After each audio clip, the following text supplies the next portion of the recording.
They was writing my contract, and on the table, my agent received a text message. Didn't say anything, just text me under the table and say, in a few minutes, we go in toilet. So I was like this on the bench. I just closed my eyes and poof like this for like 5 seconds.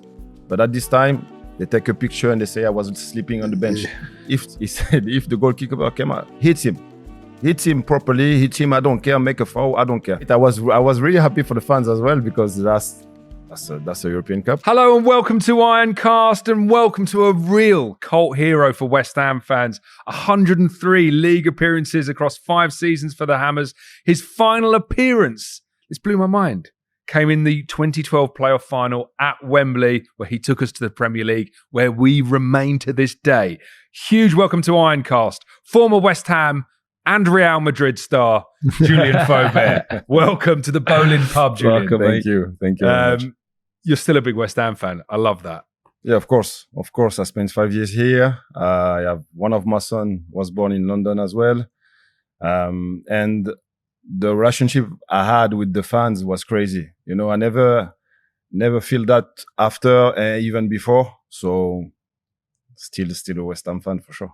Oh, I love that. I feel like the players that West Ham fans love the most are the ones that maybe have a hard time initially and then come through it. I'd also put Tommy Repka in that kind of category. By the time you left, there was so much love between you and the West Ham fans. Did you feel that? Yeah, it was, because and I, how do you say, I had a bad history as well on my side, on my family side. You know, I lost my mom during a week, and on the Saturday I was on the pitch, and I thought the fan knew about that. And I felt the support, I felt the claps and everything, and it was special, you know, because you felt not only just a football player, but as a human being is really important for me. So the connection was strong, because I always give. I always said, and I even said to my and I think James know as well, I was ready to die on the pitch. So, and I think that's the mentality of the club and mentality of the fan. If you're ready to give this atmosphere and this feeling to the fans, the connection will go straight away. How many times have I said that to you though, on here and speaking off air? The amount of ex-players that, like, same as me, like I'm a West Ham fan, and you just get that feeling, didn't you, off the fans. If you give them, myself certainly not technically the best, but if you give you all for these fans, said it a million times, best in the world. Yeah. There's a rumor going around that you got a West Ham tattoo. We just found out that's not true. We're going to draw the line. We're going to draw the line. That's not true. Maybe later, but that's not true. Yeah. We're here in East London right now. We'll book in the tattoo parlor straight after this. Get a West Ham, the Hammers on there. Let's go back to the start of your career. You started your career at Cannes, and then you moved on to Bordeaux. Mm-hmm. And I'm sure lots of West Ham fans, like me, have been watching videos of Andy Carroll playing for Bordeaux over the last few years. And there seems to be similar kind of fan base, the West Ham and Bordeaux. The fans seem really rabid. Was that your kind of experience? Yeah, it's kind of the same, because you have it's a family club. First, it was a family club, and the fans was you can do your work without pressure, but you have to give everything. If you give everything, the fans will be, even if you lose, the fan will be okay with that. And that's the same, as I said, that's the same mentality here. I think we lose some games, but if you give 100%, you fight until the end.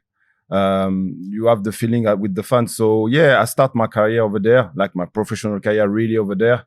And I learned all the professional side of the football, and it was great, but I was young. But when I arrived here, I was different, and the feeling was different as well. How old was you, Julien, when you came to West Ham? I think I was, my son, my older one was 1 year, so I had 23.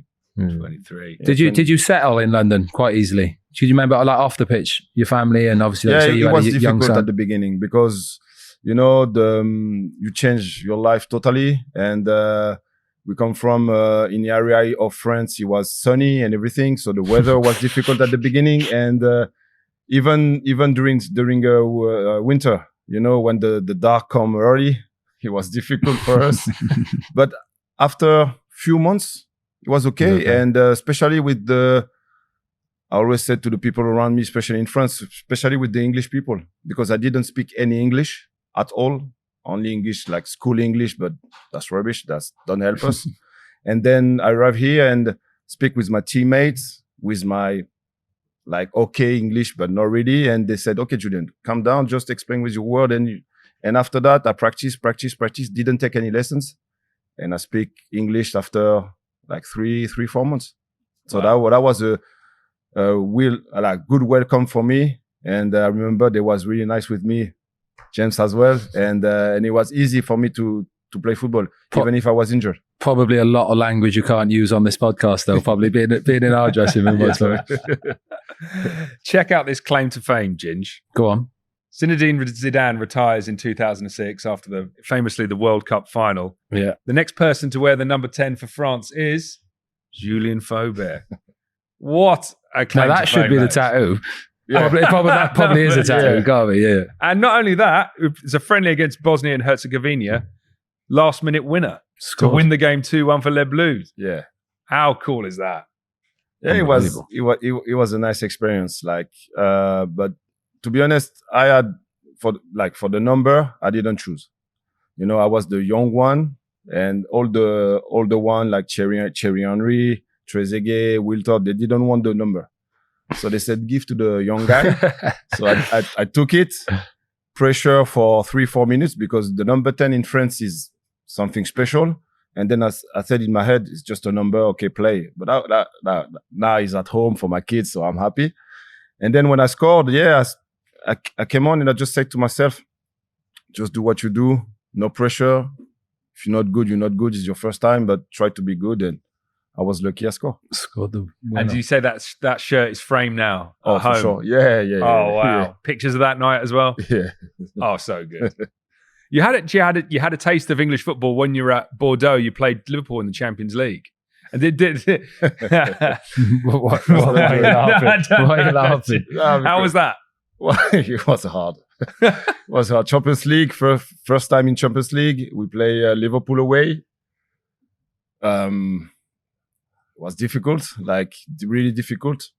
And then we received them at home, lost as well. But I just realized how I liked it. I liked English football, the fans over there, and I said, yeah, I want to come in Premier League. After that, in my head was clear, that's my football. So, but it was really hard. Yeah. Summer of 2007, you get the chance. L'Equipe, I was reading an old report, said that you had the choice of Rangers or West Ham. You chose West Ham. Is that right? I didn't have the choice. First of all, I went to south of France to meet them, Rangers. So everything was settled. We were sitting. They was writing my contract. And on the table, my agent received a text message. Didn't say anything. Just text me under the table and say, in a few minutes, we go in toilets. No way. I love that. So we went to the toilets. Yeah. And he said, okay, listen, you have, because for my agent, the gap between the Premier League was to go in Scotland and then go to Premier League because we didn't have any offer at this time. And he said, okay, we have a club in Premier League. I start smiling. And he said, is in London, smiling more. And he said, okay, it's West Ham. What we do? I said, go, straight, go. He said, yeah, but they're waiting for us. I said, I don't know. That's your problem. So we went back to the table and he said to me before, he said, okay, you said to them, I will say to them, we have something to do for a few hours.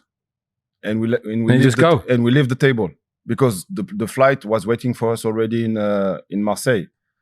So we sit and he said to them, okay, sorry, we have to go. We will come back, blah, blah, blah. And we left and we go to Bordeaux and we met West Ham and we signed straight away. And he said to me, because of you, I can't sign any player in Scotland anymore. So, but he was the story. And straight away, because when I go, I like to learn the story of the club and everything. So I start to search everything and I felt like, okay, that's the atmosphere I want. Did your agent phone Rangers or did you just go? We just left like this. It was crazy. There's rumours they're still waiting there. They're still at the table with the paper. So you signed for West Ham. I mean, what happens to you is Tragic, really. You signed for West Ham. 16 days later, in a pre-season friendly against Czech side called Sigma Olomouc, you rupture your Achilles. Ginger was playing. I played this game. Yeah. Remember the noise? Yeah, the noise. Yeah. I felt very good as well when we start. Yeah, you know, pre-season. the pre-season and everything. I felt very good. I felt very sharp, and it was the last game. I had a little alert the day before, like feel something on my Achilles, but nothing bad.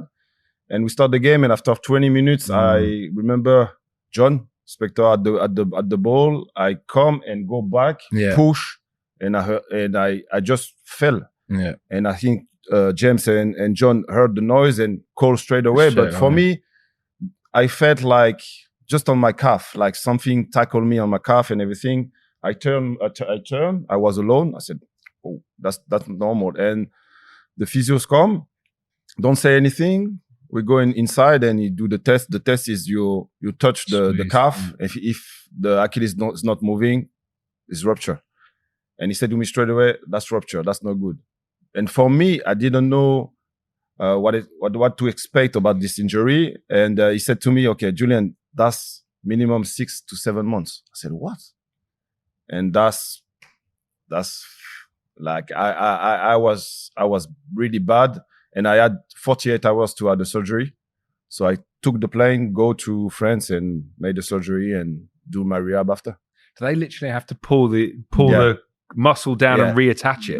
The doc of West Ham filmed the surgery. So I saw You've the seen surgery. it? Oh, really? I saw the surgery on my Achilles and they opened it. They took because normally you go back to behind your knee. So it took it like this and then make some stitches and like an elastic. Like stitch it back up. Yeah, so your calf sort of here. It all comes to the top. You describe that, Ginge. Like the So obviously your Achilles snaps here, and literally your calf's not held in place by anything. Sure, so your calf sort of pulled right up the top, of the leg, behind your knee. Yeah, but the pain is the worst injury I never had. I remember you mentioned it. I remember you looking around like you're being kicked. Yeah.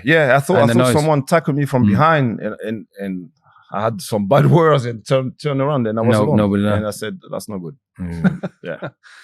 So it must be so tough. You have all that excitement of signing for a new club, and then you're just in the physio room for 6 months. That must have been tough. It's tough as well because I had the feeling at this time I left my partner. I left my manager as well because he wanted me a lot. I left the club as well because they put some money on me.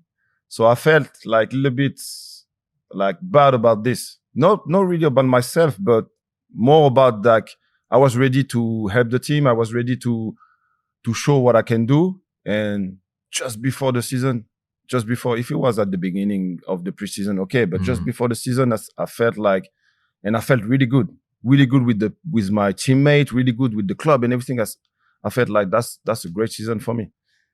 But that's football. Yeah. You actually come back in January 2008, but you only make 8 appearances in the season. Yeah. So was it the case that you didn't feel like the injury was healed? Like, did it affect you? No, I think James know exactly what I'm going to say. Is to have a good season, you have to have a really nice preseason. Yeah. If not, you're not in the rhythm of the game. And when I came back, I compensate. So I push more on my left leg, so I snapped my calf when I came back. I had to rehab again, and then I come back. But for me, when I come back and I played the 8 games, I felt like it's too quick for me. I was like, so no rhythm, nothing. So for me, I was out 1 year. Yeah. You come back for the 08-09 season. I mean, we finished 10th that second season of yours. I was looking at some of the signings we made who joined at roughly the same time that you joined. And you can see this great team being put together.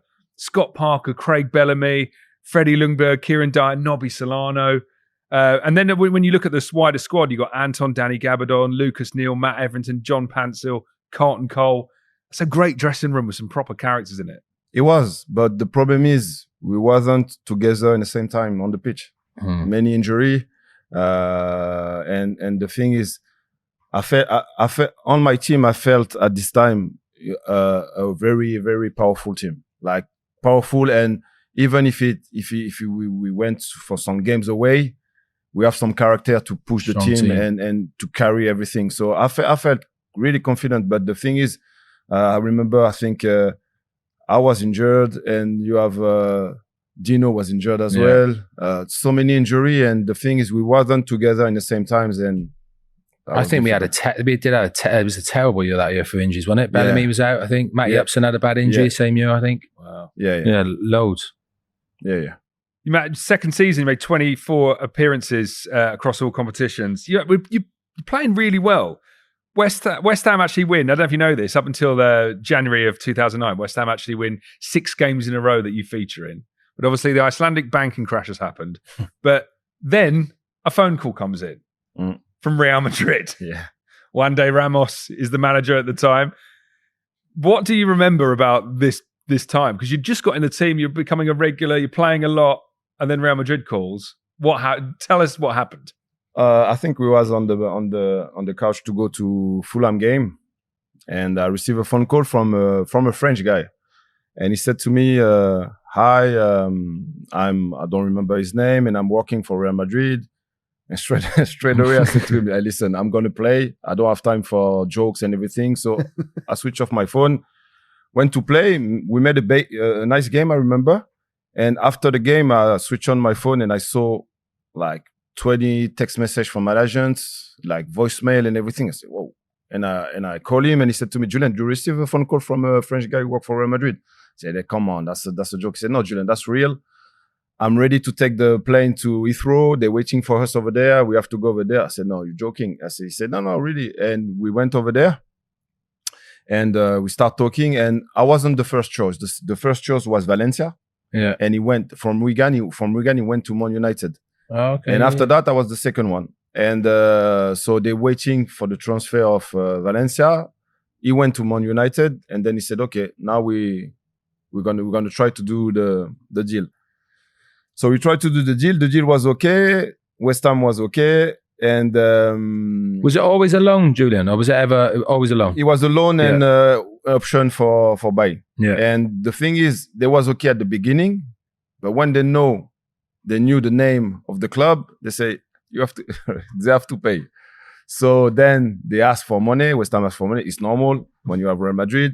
So they agree about around 1 million for the loan, 1.2 million. And then at the end of the transfer market, we signed. And the day after, I flew to Madrid. And crazy, it was crazy. For me, it's to be honest, it's a changing room like all the changing room. But inside you have one boss, it's Raul. Really? Like really. Like, I mean, the boss, like when you have Totti, you have player like this, is the boss. So at the beginning, when I make an interview, the guy from the press go to Raul, he read it. If he's agree, go out. If he's not agree, no. And then we went to a away game. I think it's in Atletico Madrid. The coach stopped. I stood up and Lassana Jara said to me, "Julien, sit down." I said, "What?" He said, "We have to wait. Raul go down and then you go down." And when you sign, they said to you, and I saw some players like Sergio Ramos, Pepe, kill everybody on the pitch. When Raul come, they stop. Don't touch him. Wow. That's the mentality of Madrid, of the guy of Madrid. But changing room like everywhere, every changing room. But the thing is the player care was crazy. Was crazy. You arrive, you have the house was ready, the school was ready. In few hours, the school was ready. You have an assistant for yourself, for your partner. You don't do your own grocery. They go for you because you can't go out. Can't go out. Imagine only me to imagine Ronaldo or something else. And then it's crazy. It's crazy. I mean, I was looking at your teammates who you joined: Fabio Cannavaro, Sergio Ramos, you mentioned, Arjen Robben, Raul, Ruud van Nistelrooy. Yeah. That's some big characters in that dressing room. To be honest, I didn't play a lot, but I learned a lot from them because they won already everything. But even a small side of game, they want to win. They're ready to kill each other to win. And the thing is, I think technically, I was better because if you miss one pass, you're going to hear people talking because I do some, like game with conservation ball with one ball. The ball will never go out. they play like this. Even we can say, some defender, they're not, I'm not talking about us, but some defender, they're not really good with the ball, but them, they're like number 10. They play like midfielder. So it was a great experience. What about the press attention? Is everyone who plays for Real Madrid says this? Like, I think it's Mercier is one of the big papers, but they're all obsessed with the Real Madrid, and there's constant rumors all the time. Did that take you by surprise? Yeah, and I think one story was about this because I was on the bench, like really, like even if I'm in Real Madrid, I was pissed off. I didn't play, so I was like this on the bench. I just closed my eyes and poof like this for like 5 seconds. But at this time, they take a picture and they say I was sleeping on the bench. And the guy from the press come to me and said, Julien, you are in Real Madrid. You have 90-minute plus people who's watching only the bench to see if something happened. You have people everywhere. Yeah, even when you talk, you have to put your hand. It's crazy. So yeah, you can't do mistakes in this club. You have to be careful about your reaction. And I felt, when I see now Real Madrid and players, some players want to explode, but I know they can't explode. So sometimes you feel like, for example, Mbappe or some players, I know they want sometimes say, but in Madrid you can't, because they will say you have problem with this teammate, and then you have big story of the club. So you have to be careful, yeah. So just to clarify, you definitely weren't asleep. No. But wasn't there, didn't you miss training one day? You thought it was a day off? No, I missed training because at this time, my Spanish wasn't really good. And they give the information in Spanish, and normally they give in English as well. But I just received the information in Spanish, and I thought was off this day and training the day after. And it's the other way around. It wasn't like this, but you're in Madrid.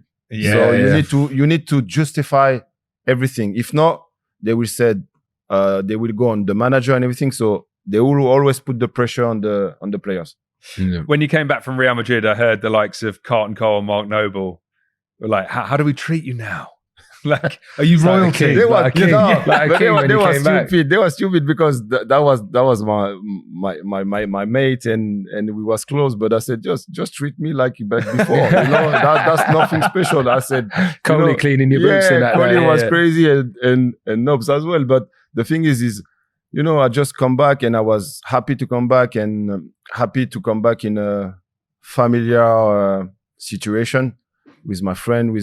Because I said, same changing room, but you have some great big ego. So you have to be careful about everything. You talk, but you don't really talk. But in West Ham, we talk and we don't care. So that was my feeling. Like, I know we took the standard of football's different, but would you say the dressing room was similar though? Was there that sort of camaraderie in the Madrid dressing room as there was at West Ham? You can have some players who, you have funny players. For example, Salgado was a great guy, speak English, so easier for me. You have many Netherlands players who I play against in under 21 French national team. So we speak English. Rude, Van Nistelrooy was good as well. But Spanish are different. Spanish are more with Spanish. That's not the case here. When you came back from the 09-010 season, you come back from Real Madrid, and I think this is it's quite a tough season, that 09-010, but I thought you were one of the absolute standout players. You did so well. I actually asked a couple of my friends what would be for them your highlights at West Ham, and both of them said that the cross you put in for Ilan at Goodison Park at Everton. I remember this. You were just pinging in crosses like that. There was so many that we were talking about earlier. It just felt like you just hit the ground running after that spell at Real Madrid. I remember this one. Yeah, that's the one I really love. To explain how I did it, I don't know, to be honest. I know I could cross, but this distance and this, the ball arrived on his head. But I don't know, I remember I pushed the ball. We was 1-0 down, I think. I pushed the ball. I look, I saw him. I knew him from France, so I know he's not bad with the header. And I said, okay, Julien, you here, you confident, so try. And I just tried to have the best position to cross. So because if you cross with this power, the ball can go in the air. So I just crossed it. I saw the start of the ball. I said, oh, that's not bad. I look. And I saw him and I said, okay, now you have to finish and he finished it. So It was a great one, and especially away over there, it's hard to play. Tough place. It was good. Yeah. I asked Colton a few years ago who his favourite player he played with was, and he gave me a name that really surprised me, which is David Di Michele. He said he was like a joy to play with, and you played with him obviously in that season too. Did you enjoy playing with him? It's not a name that most West Ham fans would. I like the man. I think he's a good player, like artistic player, but it's not my mentality of the player. You know, I prefer to play with him. I prefer to play with Scotty, because we are some players who we like to play, but when we have to go, we go. And he was an Italian player, more elegant player, but to be honest, I prefer Dino than him. Yeah, definitely. Could see why a Big Sam liked having you around. Obviously, we have Gianfranco Zola. He leaves and Avram comes in. And it seemed that Avram, in that season we ended up getting relegated, he was switching your position a lot. It seemed like you were playing right back and then further up the field. When I'm playing. When you're playing too. It seemed like you were in and out of the team a bit more. Yeah, I didn't have a great relationship with him, to be honest. We had a chat on his office. I didn't really like, to be honest. And at this time, he puts a centre back on my place on right back. He was Tal Benaim, and I felt without ego or anything, I felt I was better than him. I just came out from a season. I played, I think, 30 plus game. And he said to me straight away, at the beginning of the preseason, you're not going to play. So didn't understand really, maybe my face, maybe I don't know. But at this time I said, okay. And I felt so good at the club. Then when I left his office, I shook his hand. I said, you're going to leave and I'm going to stay. Did you say that to him? And after that, I know I killed myself, to be honest. Yeah. But at this time, he was so... I didn't understand what he thought at this time. But I said to him this, and he put me here, put me out. He put me on the bench, never came in, sorry. But I said, it's okay. And at the end, unfortunately, we go down, and it was a really bad season. And to be honest, it's the first time in my 5 years in West Ham I didn't felt a group of mates want to play football together. How was when this happens with the manager? How was you in training and all that? Because it's easy if you fall out with the manager not to try in training. But I can't imagine you did that, because I know you. Like, you must be trying every day still. I didn't want to give excuses to him. So I was the first in training, on time all the time. Run like a dog on the pitch, and I felt like, and I didn't want to leave West Ham, so I still have some years contract. So I said, okay, if he stay, but I will fight until, because that's your hope, until a new manager come, and maybe this time I will be like treat with respect. That's it. Big Sam comes in. Yeah. We're in the Championship. Yeah. Did you enjoy that transition? A lot of players seem to have enjoyed. Oh yes. It was. I don't know, but this coach know how to. I don't know how to take the best of the player, the way how he talk to you, and I'm a fighter, and he's a guy who like winning, and he know how to talk to you. He know how to make you feel you're the best player. And that was I felt at this time. And I like the way how he was really, to be honest, he when we was in Championship, he knew the league totally, and he come and he said, okay, at this period of the season, we need this point, this kilometer, this.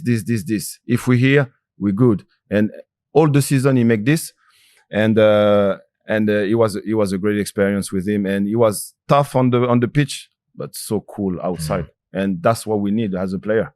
I say that about Sam all the time. Said it on here numerous times. He was good with his stats, wasn't he? Sam, the stats was really good. Like it's the most and the best I'd ever seen in the manager. I think. And he was right. So he said, if our team make, like for example, these kilometers, if we here at this period of the season, we good, and we was here all the time when he said, and he said, okay, like we need to run more, okay, and we was okay, we was good, and I think he's a great part of our way back to Premier League. Playoff final, you played in it, Wembley. How was that day? That's your final game for West Ham. What a high to leave them. It was the final day. I didn't start, and then I came on. We was 1-1, and I've forgotten that you didn't start. No, I didn't even research that because I didn't start. What minute did you come on? Remember? Yeah, you have maybe like 30 minutes left of the game, and he was electric. He was like, when I came on, I said, okay, Julien, don't make any mistake because that, and we keep playing. And when I remember this section, I see Kev go there, cross, Kohli, and then I saw Vaste, and I said, come on, man, don't miss it. And to be honest, when he shot, he nearly missed it. Go high. And when he scored, I saw all the stand, and I said, oh my God, that was one of the best experiences I never lived on the pitch. That the atmosphere, the noise, and everything. I didn't know what to do, to be honest, but I just jumped on my teammate. But it was crazy because I know not only for the game, not only for the things like we go back. I know how felt the fans when we go down, and I know exactly now what they felt because we go back, and that was crazy. That was really crazy. Yeah. And I love that you still love West Ham. Did you manage to watch the Conference League final in 2023? Yeah. Where did you watch it? At home. But the thing is, it's I always watch it because I think now it's a new West Ham with more how I can say more expectation, but the fans still here, and I think, you know, I felt on the pitch as well the same feeling. Is sometimes when it's hard, they push you, and we still.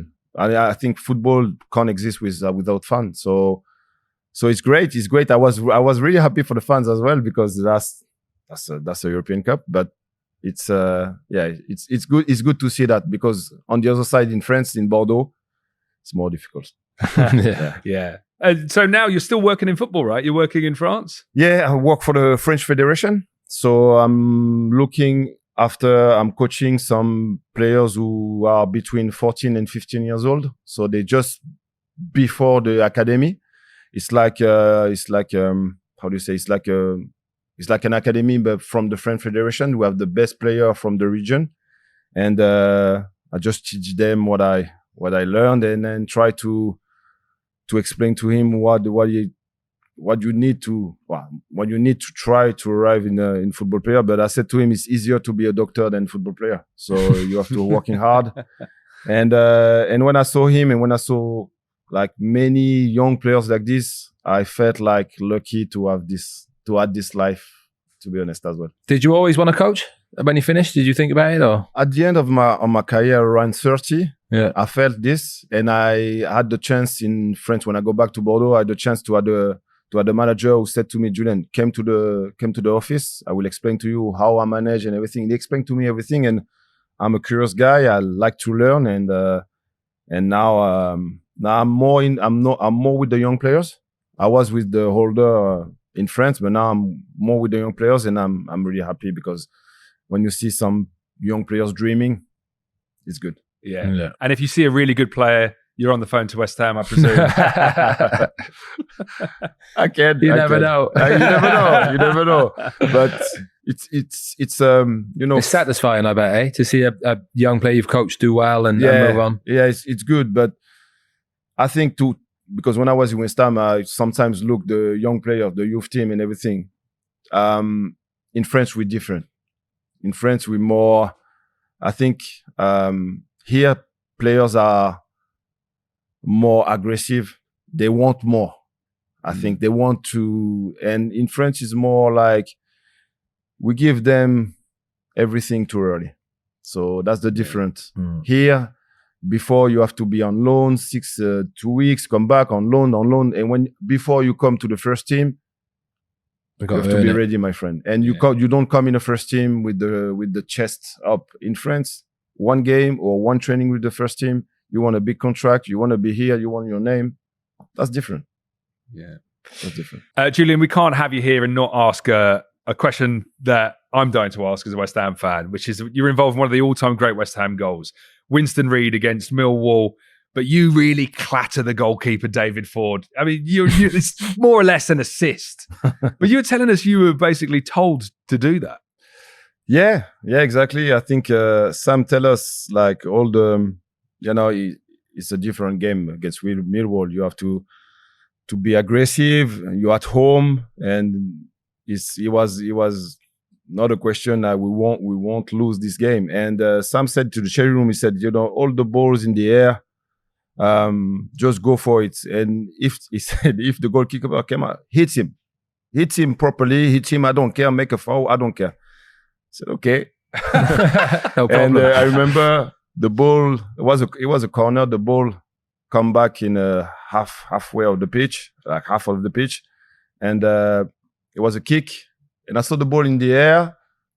I saw the keeper coming, and I said, okay, just do what he said. And I just run to him straight. I knew at this time I won't have the ball, but I just go through to him just to show like, okay, you are at West Ham, you're not in Millwall, we are home. Yeah. You're not coming in my home and do what you want. And I hit him.